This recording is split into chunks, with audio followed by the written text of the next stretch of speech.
हिंदी विरोधातील हा मोर्चा हिंदी सक्ती विरोधात एकच आणि एकत्र मोर्चा निघेल असं राऊतांनी म्हटलेलं आहे। त्याचबरोबर संदीप देशपांडे यांनी देखील ठाकरे बंधूंचा एकत्रित मोर्चा असेल असं म्हटलेलं आहे। आणि या संदर्भात अधिक बोलण्यासाठी संदीप देशपांडे स्वतः आपल्या सोबत जोडले गेलेले आहेत। देशपांडेजी, आपलं स्वागत। संजय राऊत आणि तुमची भूमिका आजवर विसंवाद पाहायला मिळत होता।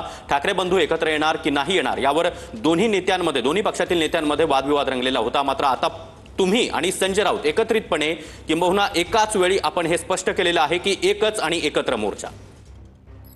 मला असं वाटतं की महाराष्ट्राच्या मराठी माणसाची ताकद ही एकत्रितपणे दिसणं आवश्यक आहे।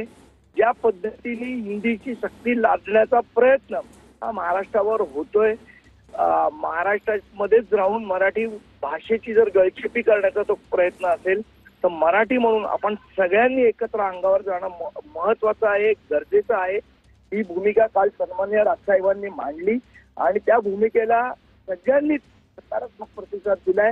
आम्ही काल सकारात्मक होतो की एकच मोर्चा निघायला पाहिजे। मला असं वाटतं त्या दृष्टीने पडलेलं हे महत्वाचं पाऊल आहे।